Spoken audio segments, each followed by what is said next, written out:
AISECT college of technical education Baikunthpur के YouTube channel पर आप सभी का स्वागत है। हमारे लेटेस्ट वीडियोस को देखने के लिए चैनल को सब्सक्राइब करें और बेल आइकन जरूर दबाएं।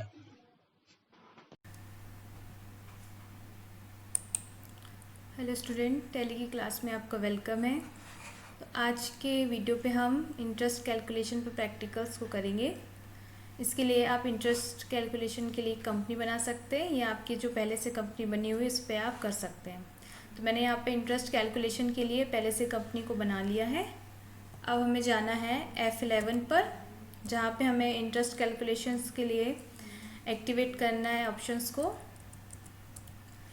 Interest calculation, active interest calculation yes, use advance parameter yes, इसको हम एक्सेप्ट करा देंगे और उसके बाद हम लेज़र्स को बनाएंगे।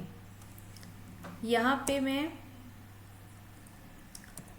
कस्टमर का लेज़र बनाऊंगी, क्योंकि हमें पता है कि एक बिज़नेस में कस्टमर के लिए भी बन सकता है और सप्लायर के लिए भी हम इंटरेस्ट कैलकुलेशन कर सकते हैं। यहाँ मैं कस्टमर के लिए इंटरेस्ट कैलकुलेशन लगाऊंगी, जिससे हमें जो है इंटरेस्ट मिलेगा, क्योंकि हम इसे लोन देते हैं या फिर इसके साथ क्रेडिट पर इसे सेलिंग करते हैं। इस तरीके से यहाँ मैं कस्टमर ए के लिए बना रही हूँ लेज़र। ये हमारा सन्ड्री डेटर होगा, ठीक है। इसके बाद maintain balances bill bye bill, इस वाले ऑप्शंस को हम एक्टिव करेंगे, यस करेंगे, क्योंकि आगे हमें इसकी ज़रूरत पड़ेगी। उसके बाद आपसे पूछ रहा है डिफ़ॉल्ट क्रेडिट पीरियड। यदि आप एक समय का क्रेडिट पीरियड देते हैं, मान लीजिए 30 दिन या फिर 40 दिन, इसके बाद ही आप जो है इससे इंटरेस्ट ले पाएंगे, या इतने दिनों के बाद आप इंटरेस्ट को कैलकुलेट कर पाएंगे इस तरीके से। और मैं यहाँ पे इसको अभी स्किप कर रही हूँ। आप चाहे तो यहाँ पे डेटा दे सकते हैं 10 दिन 15 दिन, इस तरीके से एंटर करेंगे। उसके बाद हम एक्टिवेट इंटरेस्ट कैलकुलेशन को करेंगे यस। इसके बाद आपसे पूछ रहा है पैरामीटर्स ओपन हो गया है। जैसे यदि मैं इसको समझाना चाहूँ कि यदि हम F11 पर यूज़ एडवांस पैरामीटर को यदि नो करते तो हमें ये सिंपल तरीके से ओपन होके दिखाई देता, जैसे कि यस, है ना। ये आपको सिंपल तरीके से पूछा, इतना ज़्यादा एडवांस लेवल पे नहीं पूछ रहा है। आप चाहे तो ऐसे भी अप्लाई कर सकते हैं। यदि आप इसको यूज़ एडवांस पैरामीटर का यूज़ करना चाहते हैं तो आप फिर इसको एक्टिव करें, ठीक है। उसके बाद आपको कुछ इस तरीके से नज़र आएगा, ठीक है। इसको मैंने यस किया। अब आपको इधर दिख रहा है calculate interest transaction by transaction. यदि आप हर ट्रांजेक्शन पर इंटरेस्ट कैलकुलेट करना चाहते हैं तो आप इसको यस करें। उसके बाद override parameters for each transaction, पहले वाले को चुनने से आपका जो भी आपने परसेंट रेट वगैरह जो भी इसमें सेटिंग्स की होगी वो हमेशा के लिए हो जाएगी, लेकिन ओवरराइड पैरामीटर्स को डालने से ये इस पर चेंजेस हो जाएंगे। आप इस पर रेट, परसेंट रेट को कम ज़्यादा कर सकते हैं, हर ट्रांजेक्शन पर इस पर अलग अलग सेटिंग्स कर सकते हैं। इसके लिए मैं इसको यस करूँगी और ओवरराइड पैरामीटर्स को अभी नो रहने दूँगी। नेक्स्ट आपसे पूछ रहा है रेट। देखिए, इंटरेस्ट को जब हम कैलकुलेट करते हैं टैली में तो काफ़ी ज़्यादा अलग अलग क्राइटेरियाज होते हैं हर प्रकार से, चाहे वो समय को लेके हो, चाहे वो अमाउंट को लेकर हो। इस तरीके से मैं यहाँ पे 5% दूंगी। परसेंट के बाद इंटरेस्ट का स्टाइल पूछ रहा है आपसे, 4 तरीके से पूछ रहा है, 30 days month, 365 days year, calendar month, calendar year. यदि आप 30 दिन सेलेक्ट करेंगे, मंथली सेलेक्ट करेंगे तो मंथली आपको काउंट करके वो देगा इंटरेस्ट। 365 डेज लेंगे तो 365 दिन के आधार पर वो आपको इंटरेस्ट देगा। कैलेंडर मंथ के अकॉर्डिंग यदि आप सेलेक्ट करते हैं तो इसमें जो भी कैलेंडर मंथ, मान लीजिए किसी मंथ में 30 दिन होते हैं, किसी में 31 दिन होते हैं, इस तरीके से। और कैलेंडर ईयर पे यदि मान लीजिए लीप ईयर हुआ तो जिसमें फरवरी में हमारे 29 डेज होते हैं तो उसको भी काउंट कर लेगा। तो मैं यहाँ पे कैलेंडर ईयर लूँगी। उसके बाद है ऑल बैलेंसेस। ऑल बैलेंसेस का मतलब है यदि आप उसी व्यक्ति से पैसा लेते भी हैं और देते भी हैं और बाकी जो भी लेन देन करते हैं उसी व्यक्ति से करते हैं, तो आप उसके सभी टाइप के बैलेंस के लिए आप ऑल बैलेंसेस को सेलेक्ट करते हैं। और यदि आप क्रेडिट बैलेंस तब चुनते हैं जब आप उससे पैसा उधार लेते हैं ना। अभी कंडीशन क्या है कि वो कस्टमर ए है, कस्टमर ए जो है हमारे लिए सन्ड्री डेटर है, इस तरीके से। तो हम यहाँ पे डेबिट बैलेंसेस को सेलेक्ट करेंगे। नेक्स्ट हमें लेना है ऑलवेज। उसके बाद हमसे पूछता है 3 टाइप के एप्लीकेबल जो इंटरेस्ट होगा वो कैसे कैसे होगा। इफ़ेक्टिव डेट ऑफ ट्रांजैक्शन, इसका मतलब ये है जिस दिन से हमने उसकी एंट्री की है तभी से ये जो है इंटरेस्ट को चार्ज करेगा। मान लीजिए यदि मैं यहाँ क्रेडिट पीरियड देती हूँ 30 दिन देती हूँ तो 30 दिन को जो है वो नहीं लेगा, वो तब से लेगा जब से हमने उसको ट्रांजैक्शन को पास किया है। फिर है due date of invoice references, यदि आप कोई ड्यू डेट देते हैं बिलिंग करते वक्त कि 30 दिन का हमें क्रेडिट लिमिट देना है, उसके बाद ही हम उससे इंटरेस्ट को चार्ज करेंगे, तो वो 30 दिन को छोड़कर आपसे जो है बाकी के दिनों के लिए आपसे इंटरेस्ट चार्ज करेगा। डेट ऑफ एप्लीकेबिलिटी में ये नॉर्मल फीचर है, आप जब तक के लिए आप इसमें इंटरेस्ट लगाना चाहते हो, देखना चाहते हो, तो ये उसके लिए है। ठीक है, तो अभी हम इफ़ेक्टिव डेट ऑफ ट्रांजेक्शन्स को लेंगे। इसका मतलब है कि जब से हमने जिस तारीख से हमने उसको ट्रांजेक्शन किया है तब से हमसे इंटरेस्ट चार्ज करेगा। फिर है राउंडिंग मेथड, ये जैसे कि मान लीजिए आपका जो इंटरेस्ट बना 50 रुपये 55 पैसे या 51 पैसे, तो इसके लिए राउंडिंग पूछ रहा है कि उसको कैसे करके वो लेगा। डाउनवर्ड राउंडिंग में यदि मान लीजिए 50.14 करके कुछ बना आपका, तो इसको वो 49 कर देगा। नॉर्मल राउंडिंग में उसको 50 करेगा और अपवर्ड में ये 51 ले जाएगा। इस तरीके से मैं यहाँ नॉर्मल राउंडिंग को सेलेक्ट कर रही हूँ। लिमिट, यानी इसमें क्या लिमिट देना है, आप 1 भी दे सकते हो, और इसको 1 देने से क्या होगा कि वो 1 रुपये का ही उसमें अंतर आएगा, या ऐसा 1 तक का ही लिमिट हम वैसे देते हैं, तो इसको अभी हम रहने देते हैं क्योंकि हमने नॉर्मल राउंडिंग को सेलेक्ट किया है। अब हम क्या करेंगे, एंटर करके एक्सेप्ट करा देंगे। काफ़ी अलग अलग प्रकार की डिटेल्स होती हैं। चलिए इसके बाद हम सेल्स का भी लेज़र बना लेते हैं, जहाँ पे हमको सेलिंग करना पड़ेगा। इसे क्रिएट करेंगे सेल्स का लेज़र। सेल्स जो हमारा सेल्स में जाएगा और इसको एक्सेप्ट करा देंगे। इसके बाद हम एक एंट्री पास करते हैं। यहाँ पे हम F8 पे सेलेक्ट करेंगे और यहाँ से हम अकाउंटिंग मोड में आ जाते हैं।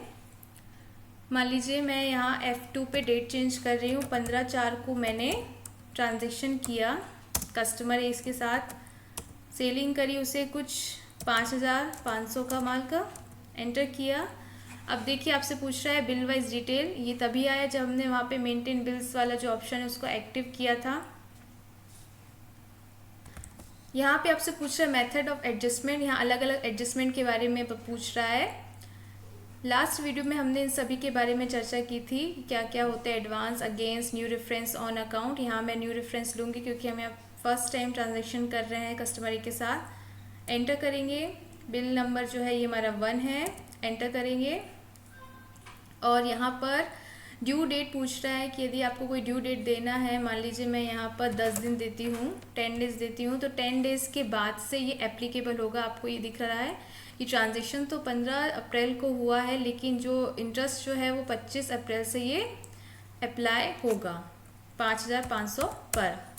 ठीक है, इस तरीके से जो है एंट्री पास हो गई है। अब हमें ये देखना है, तो ये हमको देखने के लिए डिस्प्ले पे जाना पड़ेगा।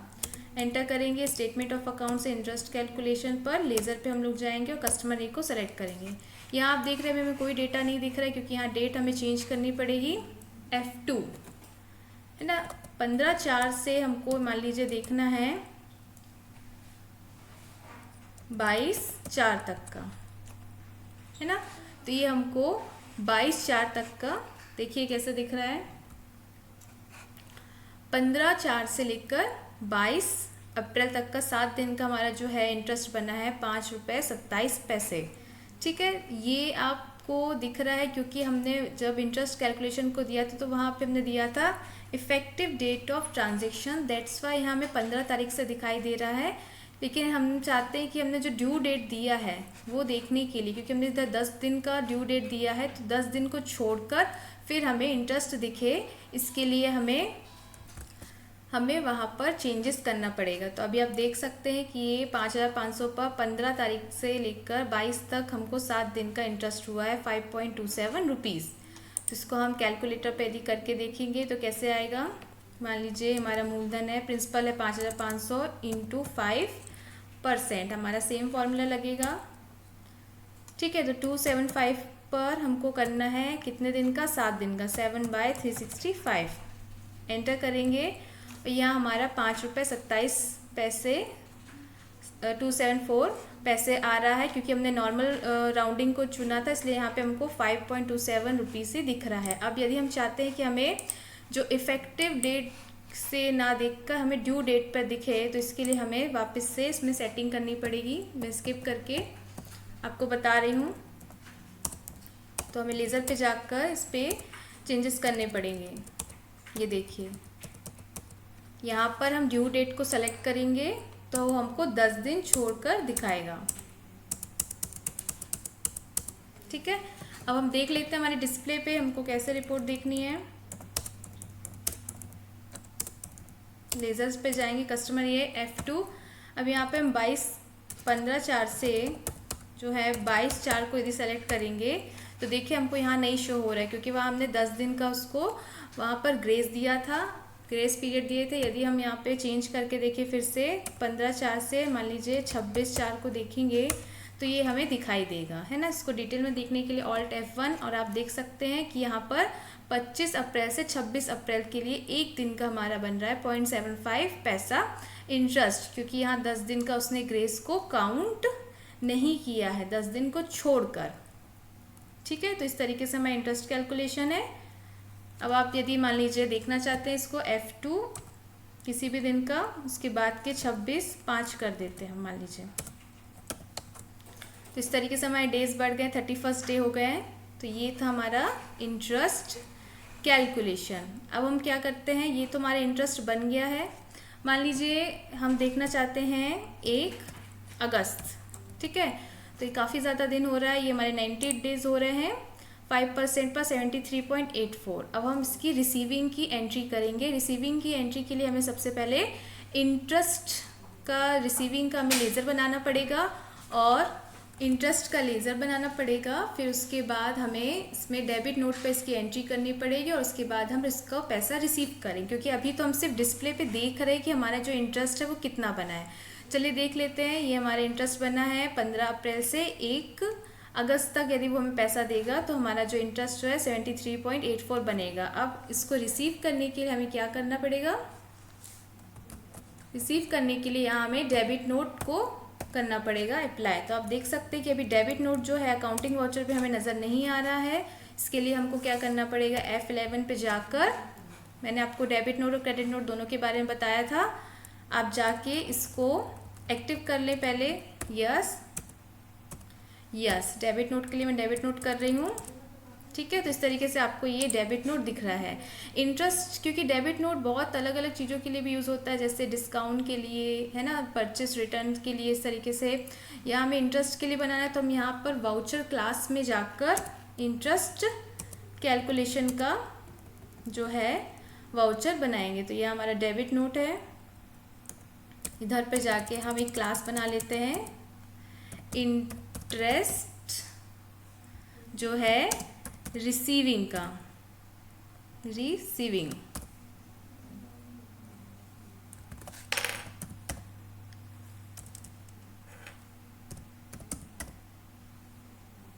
है ना, ऐसा इंटरेस्ट रिसीविंग का हम बनाएंगे। और या फिर इसको आप रिसीवेबल भी लिख सकते हैं। इस तरीके से यहाँ यस करेंगे और इसको बना लेंगे। अब आप जाएंगे डेबिट नोट पर देखेंगे तो आपको यहाँ पे ये शो होगा। ठीक है, डेबिट नोट को प्रेस करते हैं, यहाँ पे आपको इंटरेस्ट रिसीवेबल दिखेगा बीच पर, वाउचर क्लास।